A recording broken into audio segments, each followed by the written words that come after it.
सरकटा और नागिन की मित्रता बहुत समय पहले घने जंगल के बीच एक शांत झील थी, जिसे लोग नाग झील कहते थे। इस झील के पास नागों का एक प्राचीन वंश रहता था। इस वंश की रक्षक थी नागिन, जो अपनी शक्ति और बुद्धिमानी के लिए जानी जाती थी। उसी जंगल के दूसरी ओर एक सरकटा नाम का प्राणी रहता था। लोग उसे एक खतरनाक राक्षस मानते थे, लेकिन सच्चाई यह थी कि सरकटा बस अकेला था और अपने तरीके से जंगल में जीना चाहता था। सरकटा और नागिन के बीच पुरानी दुश्मनी थी। दोनों को एक दूसरे पर विश्वास नहीं था और उन्हें लगता था कि दूसरा जंगल को नुकसान पहुंचाएगा। परंतु एक दिन जंगल में कुछ ऐसा हुआ जिसने सब कुछ बदल दिया। जंगल में सूखा पड़ गया था। झील का पानी सूखने लगा और जीव जंतु प्यासे मरने लगे।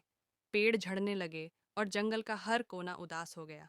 नागिन को समझ नहीं आ रहा था कि इस समस्या को कैसे हल किया जाए।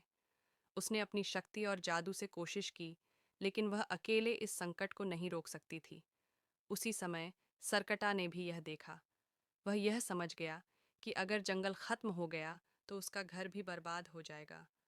उसने नागिन से मिलने का निश्चय किया। नागिन पहले तो सतर्क रही, लेकिन सरकटा ने विनम्रता से कहा, मैं समझता हूँ कि हम एक दूसरे पर भरोसा नहीं करते, लेकिन अगर हमने इस बार साथ काम नहीं किया तो यह जंगल और हम सब बर्बाद हो जाएंगे। नागिन को सरकटा की बात समझ आई। उन्होंने एक साथ जंगल को बचाने का उपाय ढूंढने का फैसला किया। नागिन ने अपनी जादुई शक्तियों से बारिश लाने की कोशिश की, लेकिन उसकी शक्ति पर्याप्त नहीं थी। सरकटा ने अपनी ताकत का इस्तेमाल कर जंगल में गहरे गड्ढे खोदे ताकि बारिश का पानी वहां जमा हो सके। दोनों ने मिलकर जंगल के जीव जंतुओं को संगठित किया। पक्षियों ने दूर के क्षेत्रों से बीज लाकर बोए। हिरण और अन्य जानवरों ने पेड़ों की देखभाल की।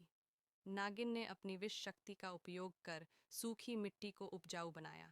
सरकटा ने अपनी ताकत से नदियों की दिशा मोड़ दी, जिससे झील फिर से भरने लगी। कुछ ही महीनों में जंगल फिर से हरियाली से भर गया। झील में पानी लौट आया और जीवन फिर से खिल उठा। सरकटा और नागिन की मेहनत ने न केवल जंगल को बचाया, बल्कि उनकी दुश्मनी को भी खत्म कर दिया। अब लोग कहते हैं कि सरकटा और नागिन जंगल के सच्चे रक्षक बन गए। उनकी मित्रता और सहयोग ने यह साबित कर दिया कि साथ मिलकर किसी भी बड़ी समस्या का समाधान किया जा सकता है। नाग, झील और जंगल आज भी उनकी कहानी को याद करते हैं। चांदनी रातों में झील के पानी में उनकी छवि झलकती है, जैसे प्रकृति यह संदेश दे रही हो कि मिलजुल कर रहना ही सच्ची शक्ति है।